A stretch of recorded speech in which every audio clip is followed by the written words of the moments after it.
Did you notice that first reading from Nehemiah? They're gathered at the water gate, and Ezra begins to read from the book of the law at daybreak, 6 o'clock in the morning. And he reads until midday, that's 12 noon. That was a 6-hour liturgy of the Word. I wonder. Okay, all right, I'll make a deal with you. I'll cut this one short, and we'll be here only 5 hours and 30 minutes. Is that okay, Alicia? Absolutely, absolutely. Eli Janney was a major in the Confederate Army during the Civil War. When the war ended, Eli Janney went back to his home in Virginia and took a job as a store clerk in a dry goods store. He was selling bolts of cloth.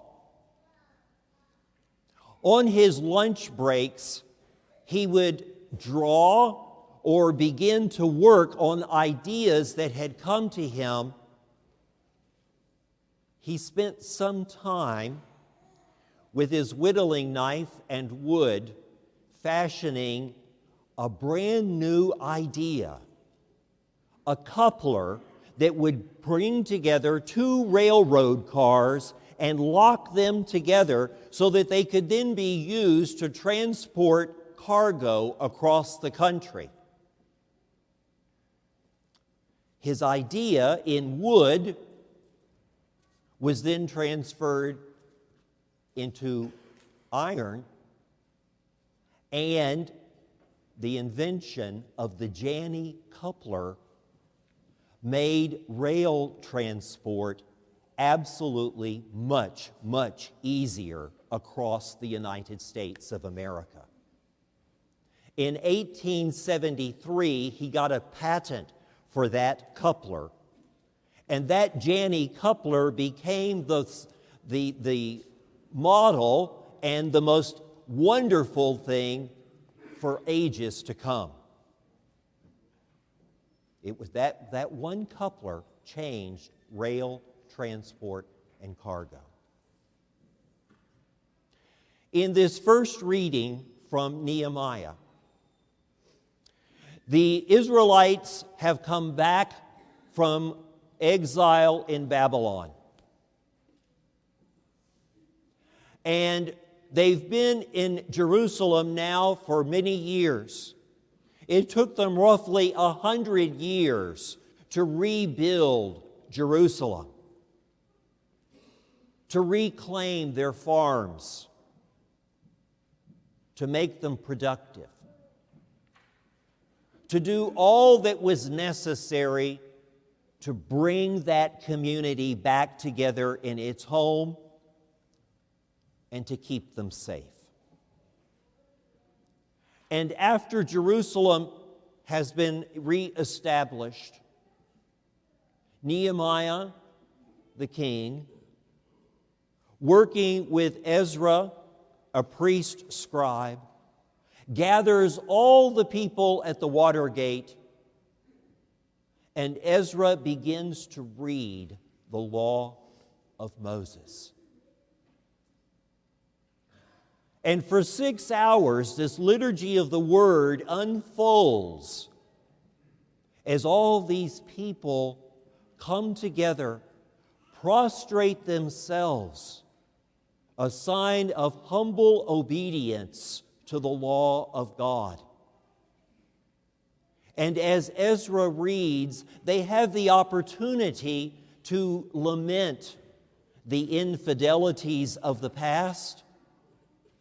They begin to cry, purifying their memories, purifying themselves, and their tears then become tears of joy that they have renewed hope in being faithful to the law of Moses, in keeping Jerusalem free and independent, the people of God, It's a wonderful, wonderful scene here in Nehemiah. And in some sense, that very same scene is taking place at a different time, in a different place, as Jesus sits in the synagogue at Nazareth, which he's very, very accustomed to doing. He's handed the scroll of the prophet Isaiah. He stands to read. And he reads this passage that we too are very familiar with. And when he finishes, he rolls the scroll back up, gives it to the attendant, and sits down to teach. And he says the most incredible thing. Today, this passage is fulfilled in your hearing. And bombshells went off in the heads of all those who heard what Jesus had said. Today, this passage is fulfilled in your hearing. And with those simple words, Luke, very early in this gospel, has just proclaimed Jesus to be the Messiah, the anointed one of God. And because he is the Messiah, these prophecies of Isaiah written so many years ago are now going to be fulfilled. The blind will see, the lame will walk, the poor will be taken care of. Everything is going to be made right again because God with us, the Messiah, the Anointed One, is there in their midst. This is incredible. This is the news that the people in Nehemiah's time heard and rejoiced in. This is the news prophesied by Isaiah some 500 years earlier, but now absolutely fulfilled in Jesus Christ.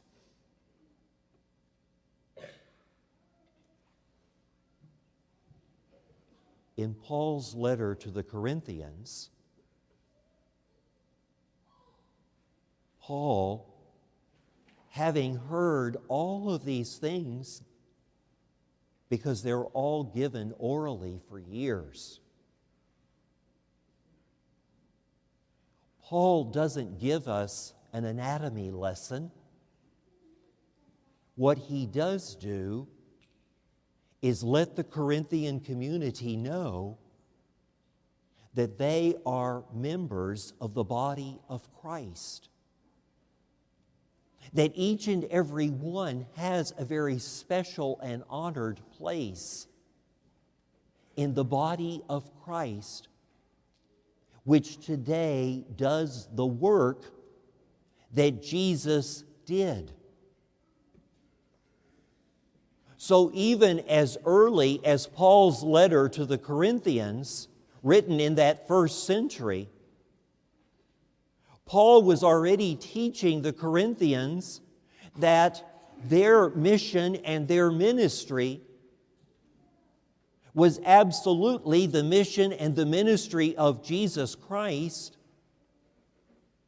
that they, as members of the body of Christ, each and every one, had been given special gifts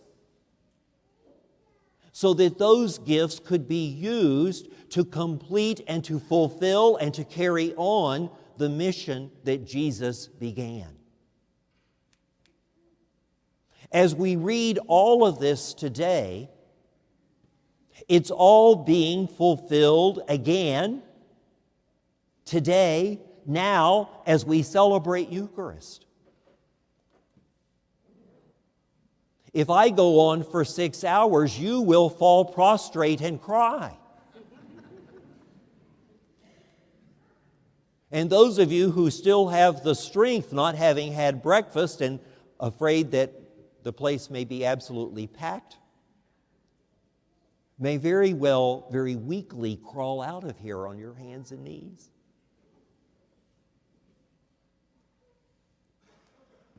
what's happened in the Scriptures today is that Paul himself is reminding us that as the body of Christ, ours is the mission in this Jubilee year of mercy to tend to the poor,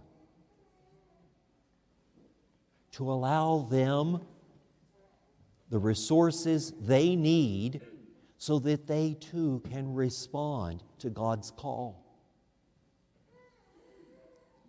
Our work is to heal the darkness and the blindness, not only of ourselves, but of those around us and of the world, so that the world can truly see the light that is Christ and come to understand more fully the place of each and every one, the place of love and mercy and respect and dignity.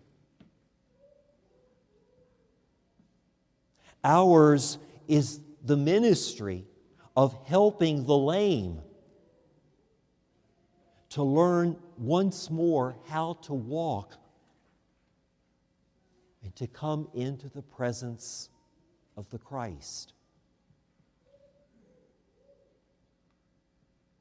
Our ministry is the very same as that of Jesus, because we are the body of Christ.